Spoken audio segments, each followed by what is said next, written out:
Welcome to the deep dive.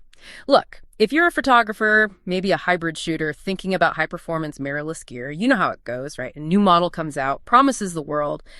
But the big question is always, is it actually worth the extra cash? Or is the older one suddenly the smart buy?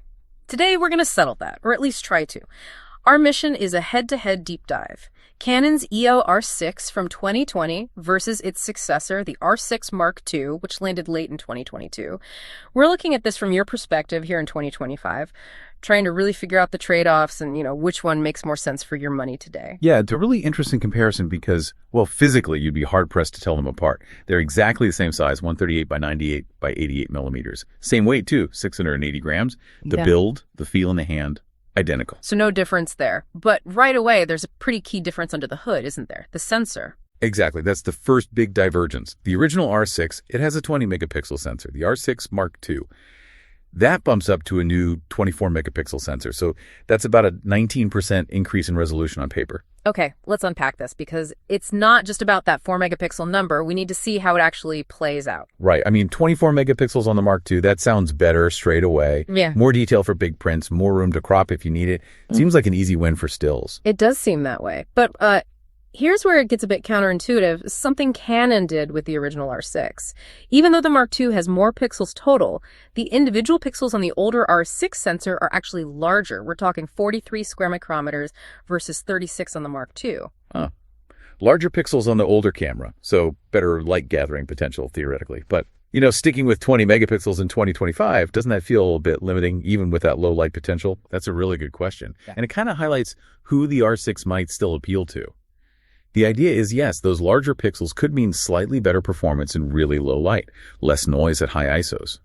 Now, both cameras have the same native ISO range, 100 to 100, 2400. But if you're, say, heavily into astrophotography or shooting in extremely dim conditions, that R6 sensor design might technically be preferable despite fewer megapixels. Okay, so the low light situation is maybe not as clear-cut as just looking at the release dates. Interesting. What about autofocus? Sticking with stills for a moment, the R6 actually pulls a surprise here too, right? More AF points. That's right, yeah. The original R6, it packs 6072 focus points. Compare that to the R6 Mark II, which has 4897. So the R6 has over 1,000 more points on paper. That sounds like a big advantage for the R6. More precise control, maybe. Potentially, yes. More granular control. But the sources suggest the Mark II is, let's say, smarter with the points it has. It's benefiting from a newer processor, better algorithms. So it's not just the number of points, but how they're used. Exactly. While the R6 has quantity, the Mark II subject tracking is generally seen as superior, more reliable.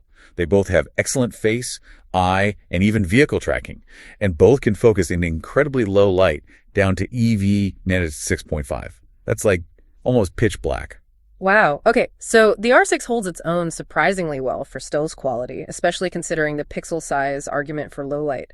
But when we talk about pure speed, performance, does the Mark II just run away with it? Oh, absolutely. This is where the generational leap is undeniable. Yeah. For anything fast-moving, the burst shooting specs are, well, they're night and day. Yeah. They both top out at 12 frames per second with the mechanical shutter, which is respectable. Yeah. But switch to the electronic shutter. Yeah, the R6 hits 20 frames per second, which was great at the time, but the Mark II, it doubles that. Doubles it. An incredible 40 frames per second electronically on the R6 Mark II. Yeah. That puts it squarely in the territory of pro sports cameras. 40 frames per second, that's a lot of photos. It is. And the Mark II also has a faster top electronic shutter speed, 116,000th of a second, versus 18,000th on the R6. Great for freezing super fast action or shooting wide open in bright sun. Okay, speed is clearly Mark II territory, but what about keeping that speed up? Battery life is always a concern with mirrorless. Huge improvement there, too. This is a really practical one. The R6's CPA rating, that's the standard battery life test, is about 360 shots per charge. The R6 Mark II, it jumps way up to 580 shots per charge. Wow, 220 more shots. That's significant. That's fewer battery swaps on a long day, for sure. Definitely. For weddings, events, travel, that makes a real difference to your workflow. And didn't the Mark II add another performance feature? Something specifically for capturing those unpredictable moments. Ah, yes. Here's where it gets really interesting. The pre-shooting buffer. This is a feature the original R6 just doesn't have. Basically, the Mark II can start recording images to a buffer before you fully press the shutter button. just a fraction of a second before. So if you react slightly late to something happening. Exactly. Like a bird suddenly taking flight, or a spontaneous moment in sports. You press the shutter, maybe a split second too late, but the camera might have already captured the crucial moment just before you pressed it. That sounds like a lifesaver for certain types of photography. Wildlife, sports, even photojournalism. It really can be. For anyone shooting unpredictable action, that feature alone could be the deciding factor. Okay, the performance gap is pretty wide then. Speed, battery, that pre-buffer, Mark II is strong there. Yeah. Now let's pivot to video. The R6 was good, but it had some well-known limitations, right? It did. The biggest headache for many R6 video shooters was the recording time limit. It capped out at 30 minutes per clip. Yeah, I remember that causing issues. Interviews, events, constantly worrying about hitting that limit. Exactly. The R6 Mark II completely removes that barrier. Yeah. You get unlimited video recording time, limited only by your battery or card space. That's a fundamental upgrade for any serious video work. Unlimited recording. Okay, that's huge. What about quality and flexibility? Any improvements there? Two major ones, yes.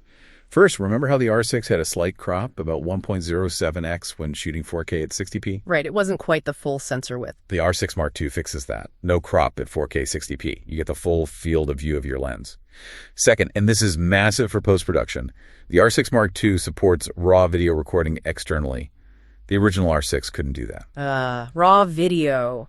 So much more flexibility for color grading, recovering details. Precisely. If you're serious about the look of your video and need that maximum flexibility in post, the Mark II offers something the R6 simply can't match. It also sounds like the Mark II is just nicer to use for video, some quality of life things. Definitely. Little things add up. It has a dedicated physical switch to go between photo and video modes instantly, saves fumbling through menus. It also has lens breathing correction for compatible lenses, which smooths out that distracting focus shift effect. And you get faster slow motion, 180 frames per second compared to 120 on the R6. It's clearly built with the hybrid shooter much more in mind. Okay, so the video advantages for the Mark II are pretty substantial. Unlimited recording, no crop 4K 60, raw video. But before we declare a winner, let's remind ourselves what both cameras still do really well. They share a lot of core strengths, don't they? They absolutely do. You're getting a professional level foundation whichever way you go. Both have excellent in-body image stabilization, up to 8 stops depending on the lens. That's fantastic for handheld work. Both have dual UHS-2 card slots, which is crucial for backup or managing different file types. They both have proper wither sealing too. And things like the fully articulating touchscreen, microphone, and headphone jacks. Those are standard on both. Yes, all present and correct. Plus, that helpful anti-dust shutter mechanism that closes when the camera's off to protect the sensor during lens changes. Both have that too. And critically, they both use the Canon RF mount. So you're tapping into the same really strong, growing ecosystem of lenses. Over 90 lenses now, right? That's right. Access to the same great glass, which is often just as important as the body itself. The sources we looked at even gave them application scores. How do they stack up there?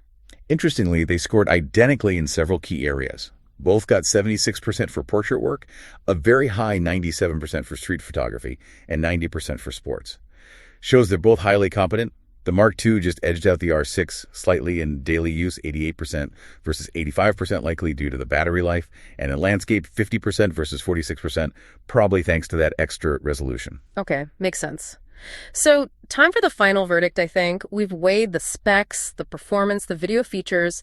The sources generated an overall score for each. The Canon R6 Mark II lands at 84 overall. The original R6 gets a score of 77, so a 7-point lead for the Mark II. And that seems mostly driven by those big video upgrades, the huge battery improvement, and that crazy 40 frames per second burst speed. Exactly. And if we factor in price, as of now, mid-2025, you can find the original R6, usually renewed or used, for around $1,800. The R6 Mark II, new, is sitting around $2,099. So about a $300 difference, give or take.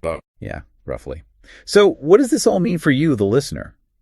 Well, if you're primarily a stills photographer, maybe you really value that potential edge in extreme low light from the R6's larger pixels, and you want to save a decent chunk of change.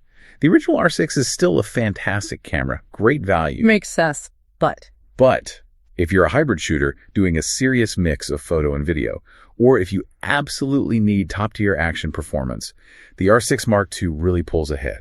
That raw video capability, the unlimited recording, the 40p's burst, that pre-shooting buffer, those are significant advantages that for many will easily justify that extra $300. So the choice really hinges on how much you value those specific Mark II upgrades versus the cost savings and the unique sensor characteristic of the original R6. Precisely. And, that brings up a final interesting thought for people to mull over. These two cameras, they look and feel identical. Same body, same handling, same mount. But the Mark II has extra software-driven features, things like built-in focus stacking or that advanced multifunction hot shoe for newer accessories.